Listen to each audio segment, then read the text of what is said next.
Hello friends, कैसे हो? Hopefully आप सब ठीक ठाक होंगे और सभी रिकवर कर रहे हैं। बहुत अच्छा लग रहा है। और जिन्हें प्रॉब्लम आ रही है रिकवरी में, वो अपने साइकेट्रिस्ट से जुड़े रहें, साइकेट्रिस्ट को सब कुछ बताते रहें, बिल्कुल ठीक हो जाओगे। ऐसा कुछ भी नहीं है जो मैंने छोड़ा है, जो ना बताया हो कि कैसे निकलना है, कैसे क्या करना है। तो सारा ट्रीटमेंट आपको बता दिया, टेंशन लेने की ज़रूरत नहीं है। बस आप लगे रहो, ठीक है, और अपने साइकेट्रिस्ट से जुड़े रहो। और मैं फिर वही बात कहूँगा जो हमेशा कहता हूँ, हाथ जोड़ के रिक्वेस्ट है कि ट्रीटमेंट आपको सारा बता दिया है और बता दिया कि साइकेट्रिस्ट से ही होगा। तो मैं बार बार वही बात कह रहा हूँ, यूट्यूब पे कहीं किसी स्कैमर्स पे, यूट्यूब पे कहीं पे आपने कोई ट्रीटमेंट नहीं लेना है, ठीक है। यूट्यूब पे अगर कोई आपको बोल भी रहा है, कुछ बोल रहा है, सुनो और सीधा साइकेट्रिस्ट के पास जाओ। लेकिन यूट्यूब पे किसी को पैसे नहीं देने हैं, क्योंकि आपका जो असली दोस्त है, जो रियल दोस्त है, वो साइकेट्रिस्ट है, जिसने इतना टाइम लगा के पढ़ाई करी, जिसे पता है कैसे डोज देने हैं, क्या देना है, जिसे आप पूरी नॉलेज है, जिसे मतलब वही आपको बाहर निकालेगा, ठीक है। तो इवन मैं भी कोई साइकेट्रिस्ट नहीं हूँ, मैं भी कोई डॉक्टर नहीं हूँ। मैंने जो धक्के खा के सीखा सिर्फ उतना बताया, लेकिन ठीक आपको साइकेट्रिस्ट ही करेगा, ठीक है। तो प्लीज़ यूट्यूब पे लुटने से बचें, बाद में आपको मेरी बातें समझ आएंगी जब आपके पैसे लुट जाएंगे, ठीक है। तो आपका असली दोस्त जो है वो साइकेट्रिस्ट ही है, उसे पैसे दो, उनसे ट्रीटमेंट लो। काउंसलिंग की ज़रूरत पड़ती है तो उनसे लो, ठीक है। उनसे जो करना है साइकेट्रिस्ट के पास ही करना है जाके, ठीक है। तो ये मेरी आपसे रिक्वेस्ट है। कोई बोले आपको डाइट प्लान दे देंगे या मैं गाइड करूँगा, मैं आपको काउंसलिंग कर देता हूँ, मैं आपको डाइट चार्ट बता देता हूँ, ठीक है, मैं आपके घर पे मेडिसिन भेज दूँगा, पता नहीं कौन से सप्लीमेंट मिला के आपको क्या मिक्स करके वो भेजेंगे, ठीक है। और लेकिन जो होगा वो साइकेट्रिस्ट के प्रॉपर कोर्स से ही होगा। अभी समझ लो या लुटने के बाद समझ लेना, ठीक है। तो ये मेरी आपसे रिक्वेस्ट है। मैं जैसे अभी भी कभी मेरे पास थोड़ा बहुत फ्री टाइम होता है, तो मैंने अपने पास्ट में इतनी आईबीएस की वीडियोस देखी हैं, तो मेरे यूट्यूब पे आईबीएस की ही वीडियो मुझे रिकमेंड होती रहती हैं। तो इतने चैनल्स बने हुए हैं आईबीएस के, इतने चैनल्स बने हुए हैं, वो अपनी वीडियोस में क्या करेंगे, बैठ जाएंगे और आपको ज्ञान पे ज्ञान देते रहेंगे, ज्ञान पे ज्ञान देते रहेंगे, घुमा फिर आके मोटिवेट करते रहेंगे, मीठी मीठी बातें करते रहेंगे कि उठो जगो, और कितने साल अपनी लाइफ के ख़राब करोगे, इससे बाहर निकलो, ये करो वो करो। भाई वीडियो में ट्रीटमेंट तो बता दे कि कैसे करें। और उनकी वीडियो ऐसे बोलते बोलते ही ख़त्म हो जाती है, और इंसान वीडियो देखने वाला सोचता है कि पूरी वीडियो में इसने बस यही बताया, उठो जगो, ये करो वो करो, कब तक तुम ऐसे डिप्रेशन में रहोगे, निकलो बाहर, ये करो वो करो। भाई ट्रीटमेंट तो बता, ट्रीटमेंट कहाँ है? पूरी वीडियो में ट्रीटमेंट नहीं बताया, ठीक है। कॉल करोगे तो आपको डाइट प्लान दे देंगे, ये बोलेंगे भागो, ये करो वो करो, कुछ भी दिक्कत आओ तो मुझे बताना, मैं आपको बताता हूँ कौन सी बेस्ट मेडिसिन हैं, मेरी गाइडेंस में रहो, ये वो। इन चीज़ों में नहीं पड़ना है, सीधा साइकेट्रिस्ट के पास जाना है अगर ठीक होना चाहते हो और अपने पैसे बचाना चाहते हो तो, ठीक है। ये सारा कुछ प्रोसेस में करके, लुट पिट के सब करके तब आपको बता रहा हूँ, जो मेरे साथ भी हुआ था, ठीक है। और जो अब नए नए लोग आईबीएस में गिर रहे हैं उनके साथ भी हो रहा है, तो इस चीज़ से बचो। देखो यार, मैं तो सब कुछ साफ बता देता हूँ कि कौन क्या कैसे ठीक करना है, कैसे करना है, पूरा प्रोसेस बता देता हूँ। मेरा मानना ये है यार, तुम जानवरों को देखो, उनकी हर चीज़ काम आती है, उनके बाल काम आते हैं, उनकी खाल काम में आती है, उनके दांत काम में आते हैं, मेडिसिन बनती हैं, ठीक है। कई लोग शेर के दांत इतने महंगे बिकते हैं, यहाँ कोई गले में डाल लेता है, हाथी के दांत बिकते हैं, ठीक है। और फिर उनको खा लेते हैं लोग, हर चीज़ उनकी यूटिलाइज़ की जाती है, ठीक है। लेकिन इंसान एक सेल्फिश ऐसा, मतलब ऐसी ब्रीड है कि होगा, मतलब है, बहुत अच्छे इंसान भी हैं, लेकिन इंसानों में ये सेल्फिशनेस है, ग्रीड है, लालच है, ठीक है। तो मैं यही चीज़ सोचता हूँ कि मैं मरने से पहले किसी के काम आ जाऊँ, ठीक है, मेरी नॉलेज काम आ जाए, मेरे एक्सपीरियंस काम आ जाए, जो मैंने धक्के खाए हैं वो काम आ जाए, ठीक है। तो इसलिए रिकॉर्ड करके इन्फॉर्मेशन छोड़ देता हूँ। जिसे देखनी होगी, समझनी होगी, 100 में से 1 2 3 लोग तो ठीक बात मान के ठीक होंगे ही, ठीक है। तो बस इसीलिए मैं सारी इन्फॉर्मेशन जो भी है मुझे पता, मैं सब बता देता हूँ, कुछ भी छुपा के नहीं रखता हूँ, ठीक है। तो मैंने आपको एक बात बतानी थी, 1 2 छोटी मोटी बात बतानी है बस, ठीक है। कि मान लो आपका साइकेट्रिस्ट का ट्रीटमेंट चल रहा है और ऑलमोस्ट कंप्लीट हो गया, आप बिल्कुल 90% 95% ठीक हो गए, ठीक है। उसके बाद क्या हुआ, आपने कोई भारी वजन उठा लिया और आपकी नेवल हिल गई, ऊपर नीचे आ गई, तो घबराने की ज़रूरत नहीं है। वो फिज़िकल है, जो आपके पेट में नेवल ऊपर नीचे गई है वो फिज़िकल है। आप मलवाओगे वो सेट हो जाएगी, 1 बार 2 बार 3 बार मलवाओगे वो अपनी जगह पे आ जाएगी। ये नहीं घबराना है कि हमें फिर से IBS तो नहीं हो गया। IBS का ट्रीटमेंट आपका चल रहा है और ऑलमोस्ट कंप्लीट है। तो अब आपका ब्रेन हैप्पी हार्मोन और केमिकल्स जो वो रिलीज़ नहीं कर रहा था वो रिलीज़ करने लग गया है, ठीक है। और अब आपका डाइजेशन प्रॉपर होना शुरू हो गया है, बढ़िया, ठीक है। तो केमिकल रिलीज़ अच्छे हो रहे हैं, नर्वस सिस्टम भी शांत हो गया और सब कुछ डाइजेस्ट होना स्टार्ट हो गया। आप 90% पे पहुंच गए हो, 80% या 85% रिकवरी पे पहुंच गए हो। और अब अगर आपका पेट थोड़ा सा गड़बड़ा रहा है अगर भारी वजन उठाने से, तो आप घबरा रहे हो कि यार कहीं फिर से IBS ही तो नहीं हो गया, मेरी नेवल इधर उधर चली गई, ठीक है। तो ऐसा कुछ नहीं है। वो नेवल IBS से निकलने के बाद भी मेरी 2 बार नेवल हिली है भारी वजन उठाने की वजह से। सुबह सुबह सिलेंडर उठा लिया, ठीक है, जैसे बाहर डिलीवरी वाला आता है ना गैस का सिलेंडर, तो 3rd फ्लोर पे ले जाना होता है, कई बार वो उठा लिया सुबह खाली पेट, तो उस वजह से 2 बार हिली है। पर वो मलवा के 1-2 बार अपने भाई से मलवाई और बिल्कुल सेट हो गई, ठीक है। तो ऐसा नहीं है, नेवल आपकी लाइफ में कभी भी हिल सकती है। इसका मतलब ये नहीं है कि IBS वापस आ गया, ठीक है। IBS अंदर का पूरा प्रोसेस है, वो आपका शांत हो गया, आप रिकवरी हो रही है आपकी, तो अब घबराने की ज़रूरत नहीं है। नेवल तो कभी भी हिल सकती है। IBS में जब मैं था तो मेरी नेवल सेंटर में आती ही नहीं थी, ये सबसे बड़ा सिम्टम है। आप मलवा लोगे, यहाँ पे लेफ़्ट साइड में मेरे हमेशा टाइट रहता था, एकदम पत्थर की तरह, जिसे पता नहीं नले बोल देते हैं देसी लैंग्वेज में, बिल्कुल टाइट रहता था लेफ़्ट साइड में, नेवल के यहाँ पे इतनी जगह, ठीक है, बिल्कुल टाइट पत्थर की तरह रहती थी। उसे मैं मलवा लूँ तो 1-2 घंटे के लिए हल्का हल्का लगता था, लेकिन 5-6 घंटे बाद और अगले दिन फिर से वो वैसा का वैसा हार्ड हो जाता था। वो बार बार हार्ड हो रहा है, इसका मतलब कि वो नेवल नहीं है, वो IBS उस नेवल को हिला रहा है, वहाँ पे हाइपर कर रहा है, उसे ऐसे सिग्नल भेज रहा है कि वो वहाँ पे स्टिफ हो रही है, टाइट हो रही है आपके मसल, क्योंकि मसल में अंदर नसें ही हैं जो यहाँ से जा रही हैं, ठीक है। यहाँ से वो नसें टाइट कर रहा है पेट को, यहाँ से जो सिग्नल जा रहे हैं वो पेट को टाइट कर रहा है, ठीक है। मैं डॉक्टर नहीं हूँ, मुझे नहीं पता ये कैसे होता है, लेकिन मैं अपने एक्सपीरियंस से बता रहा हूँ, जो कह रहा हूँ देसी लैंग्वेज में समझाने की कोशिश कर रहा हूँ, ठीक है। तो यहाँ से वो पेट को टाइट करके रखता है आपके लेफ़्ट साइड में, ऐसे गोला, जैसे हवा, ऐसा लगता है, ऐसा मन करता है कि उसमें पिन मार दें कि वो हवा बाहर आ जाए और हमारा पेट हल्का हो जाए, ठीक है। फिर लेफ़्ट साइड में दर्द, इतने एरिया में ऊपर से नीचे तक लेफ़्ट साइड में दर्द, जैसे अंदर कुछ जल रहा है, घाव है, गरम गरम घाव है, अंदर जल रहा है। ऐसा लगता था कि कोई बहुत बड़ा जख्म है जो डॉक्टर को नहीं दिख रहा है। एंडोस्कोपी, क्लोनोस्कोपी, अल्ट्रासाउंड, MRI, किसी में भी वो जख्म क्यों नहीं दिख रहा है, और अगर जख्म नहीं है तो फिर दर्द क्यों है।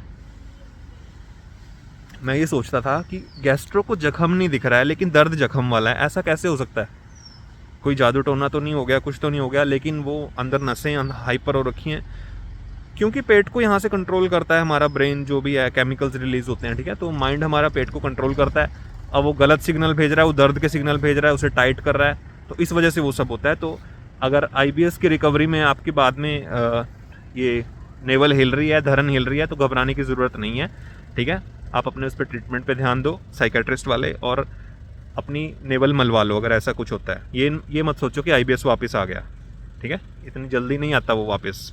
वो कोई बहुत स्ट्रेसफुल इवेंट लाइफ में होता है, या बहुत ज़्यादा कहीं बैठ के सोचते हो कुछ नेगेटिव कहीं लगातार काफ़ी दिनों तक, तो तब वो ट्रिगर होता है, ठीक है। तो ऐसे नहीं घबराना। और एक बात बता दूं कि जब भी तुम्हें दवाई मिले साइकेट्रिस्ट वाली, उसका पोस्टमार्टम नहीं करना है, ठीक है। कि तुम उस दवाई को सर्च कर रहे हो गूगल पे, इससे क्या होता है, ये तो मिर्गी के दौरों में दी जाती है, ये तो उसमें दी जाती है, ये तो डिप्रेशन में दी जाती है, मुझे क्यों मिल रही है। अगर ऐसा कुछ होता तो डॉक्टर आपको नहीं देता, वो आपको चाहिए इसलिए डॉक्टर दे रहा है, ठीक है।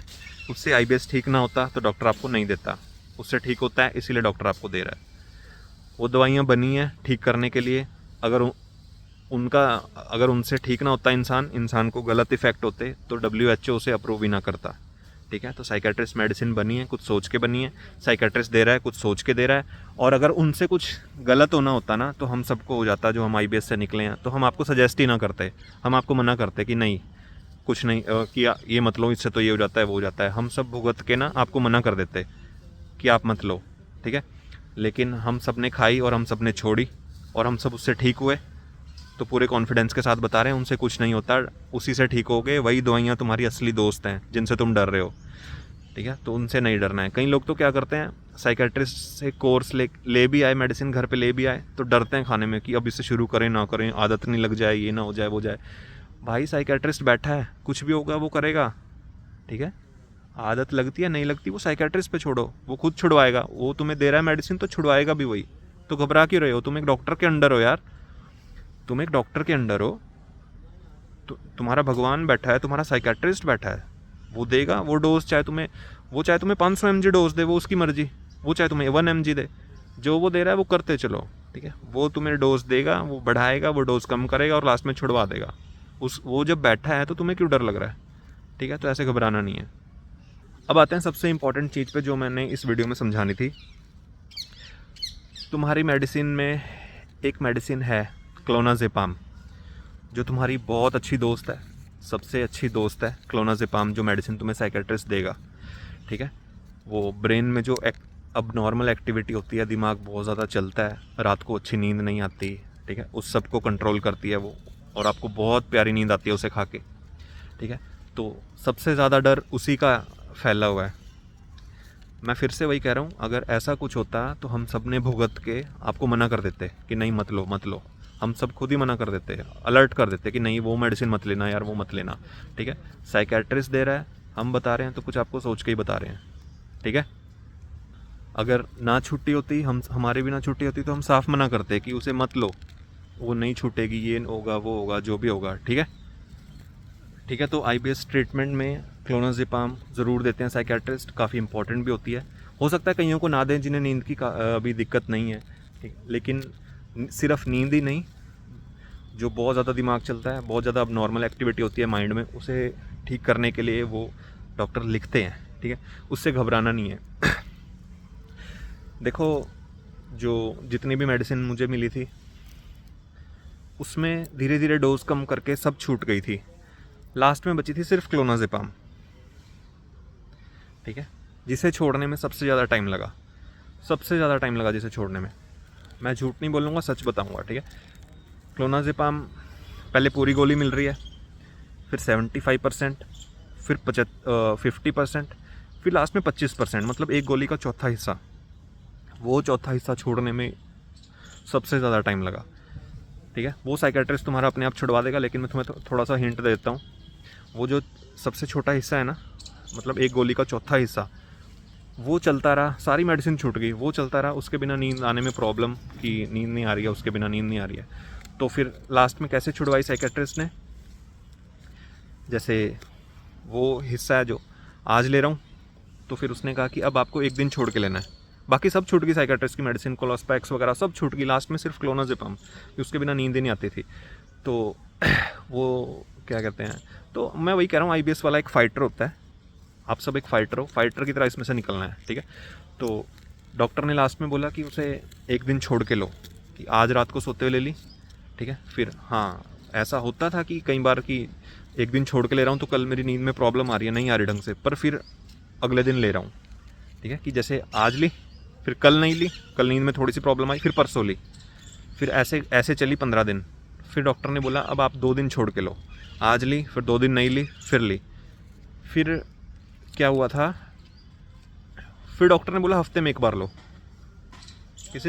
कि सिर्फ मंडे को आपने सोते हुए लेनी है, फिर नेक्स्ट मंडे लेनी है, ऐसे लो। जब मैं ऐसे लेने लगा तो पूरा हफ्ता मुझे नींद में बहुत प्रॉब्लम, उसके बिना, ठीक है, कि नींद नहीं आ रही है, लेकिन उससे निकलना है तो इतना तो करना पड़ेगा। तो फिर जब फाइनली बिल्कुल ही बंद कर दी कि अब लेनी ही नहीं है, तो 10 दिन, 15 दिन, 1 महीना मुझे ढंग से नींद ही नहीं आई। झूठ नहीं बोलूँगा, है ना, क्यों छुपाना। तो हाँ, ऐसा होता था, 3-4 घंटे नींद आ जाती थी, लेकिन पूरी गहरी नींद नहीं आई। लेकिन जब 1 महीने बाद उसकी आदत बिल्कुल ख़त्म हुई, जब 1 महीना हो गया उसे छोड़े हुए, उसकी आदत ख़त्म हुई, वो आपको सर्वाइव करना पड़ेगा उसके बिना। नींद में प्रॉब्लम आई, कोई बात नहीं, झेलना पड़ेगा, ठीक है। लेकिन उसके बाद इतनी अच्छी नींद आनी शुरू हुई, इतनी अच्छी नींद आनी शुरू हुई, मैं भूल गया कि कभी क्लोनाज़ेपाम में लेता भी था, ठीक है। तो जब क्लोनाज़ेपाम को छोड़े हुए 1 महीना हो गया तो बहुत अच्छी नींद आनी स्टार्ट हुई, और फिर 2 महीने बाद और अच्छी नींद, 3 महीने बाद और अच्छी नींद, और अब तो अगर मैं बेड पे जा रहा हूँ तो 1-1.5 मिनट के अंदर मुझे नींद आ जाएगी, पता ही नहीं चलेगा मैं कहाँ पर हूँ। ठीक है। तो अब तो पता ही नहीं चलता कि कब नींद आ जाती है, 1-2 मिनट के अंदर बस 7-8 घंटे के लिए बिल्कुल बेहोश, कोई सपना नहीं आता उल्टा सीधा, कोई प्रॉब्लम नहीं। ठीक है, तो मैंने यही समझाना था आपको, जो एक क्लोनाज़ेपाम का डर है ये अपने अंदर से निकाल दो। अगर नहीं छूटनी होती तो हमारी भी ना छूटती और हम आपको बता देते। ठीक है, तो सभी मेडिसिन में से सिर्फ इस मेडिसिन को छोड़ने में थोड़ा टाइम लगता है, और साइकेट्रिस्ट के अंडर वो बहुत प्यार से वो आपकी छुड़वा देंगे। देखो यार, सबका बॉडी टाइप अलग होता है।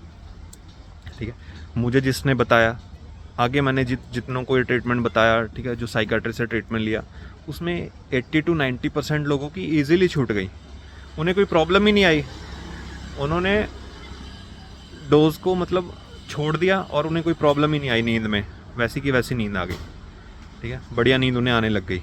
जैसे ही छोड़ी अगले दिन से उन्हें अच्छी नींद आनी स्टार्ट। ये बॉडी टू बॉडी डिपेंड करता है। तो मेरा बॉडी टाइप ऐसा था कि मुझे छोड़ने में प्रॉब्लम आई, उसके बिना नींद में प्रॉब्लम आती थी, सिर्फ 3-4 घंटे की नींद आती थी।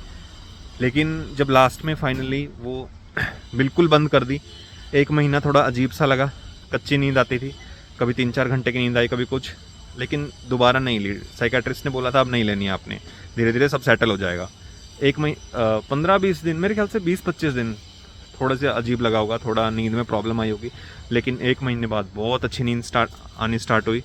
फिर जैसे जैसे मंथ आगे बढ़ते गए, और अब तो मतलब ऐसा लगता ही नहीं कि मैंने कभी मेडिसिन ली भी थी, कभी मुझे IBS हुआ भी था, या कभी ऐसी कोई प्रॉब्लम थी भी।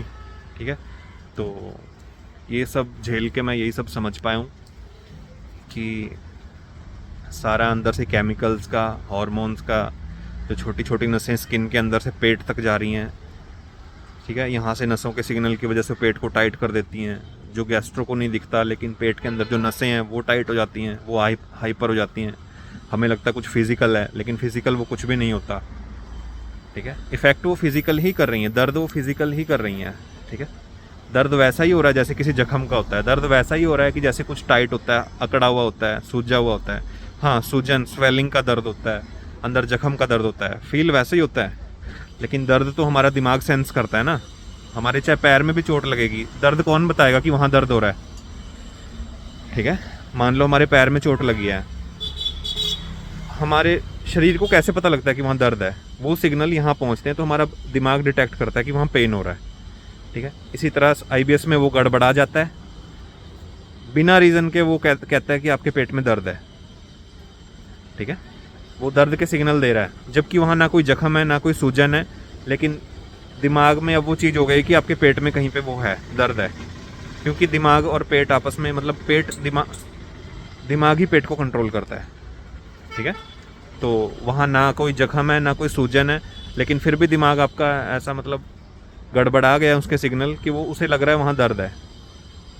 ठीक है, वही जो यार हार्मोन है, गुड हार्मोन, ठीक है, हैप्पी हार्मोन, जो क्या कहते हैं, स्ट्रेस हार्मोन है, कोर्टिसोल, सब बिगड़ गया। ठीक है, तो ब्रेन को समझ ही नहीं आ रहा है कि वहाँ दर्द है कि नहीं, उसे लग रहा है वहाँ दर्द है, सब कुछ गड़बड़ा गया है। और ये साइकेट्रिस्ट की मेडिसिन से ठीक होता है, उसी से शांत होता है, उसी से आपके सिग्नल्स सही होते हैं, उसी से आपके केमिकल रिलीज़ होना सही होते हैं ब्रेन से, पेट में, पूरी बॉडी में, और आपका नर्वस सिस्टम शांत होता है और आप निकल जाते हो। ये चीज़ मुझे समझ आई है, सब कुछ झेलने के बाद, धक्के खाने के बाद, इतना पैसा गंवाने के बाद, इतना करियर गंवाने के बाद, इतने इवेंट नहीं अटेंड कर पाया, इतने फंक्शंस नहीं अटेंड कर पाया। ठीक है, रिलेशनशिप्स सारे ख़त्म हो गए इस वजह से। ये सब आपके साथ ना हो, इसलिए आपको अलर्ट कर रहा हूँ, पूरा रास्ता बता रहा हूँ, और अब कुछ बचा ही नहीं है कि मैं आपको कुछ एक्स्ट्रा बताऊँ। सारा रास्ता बता दिया है, सीधा साइकेट्रिस्ट के पास पहुँचो, और जब तक वो कोर्स चलाए तब तक कोर्स लो। ठीक है, ठीक है, तो आज मैंने बस ये थोड़ा सा ही बताना था आपको, ये इन्फॉर्मेशन देनी थी। तो आप लगे रहो, कोर्स मत छोड़ना। अगर आपको एक टाइम पे लग रहा है मेडिसिन काम नहीं कर रही है, मेरे सिम्टम वापस आ रहे हैं, बस लगे रहो, छोड़ना मत कोर्स। ठीक है, साइकेट्रिस्ट से जुड़े रहो। अगर वो थोड़े बहुत डोजेस चेंज कर रहे हैं, मेडिसिन चेंज कर रहे हैं, वो करवाओ, लेकिन कोर्स मत छोड़ना अपनी मर्जी से। साइकेट्रिस्ट जब छुड़वाएगा तब छोड़ना, चाहे वो 6 महीने में छुड़वाए, चाहे वो 1 साल में, चाहे 2 साल में, बस उनके अंडर लगे रहो। ठीक है, तो ठीक है, मिलते हैं किसी और वीडियो में, तब तक के लिए जय हिंद।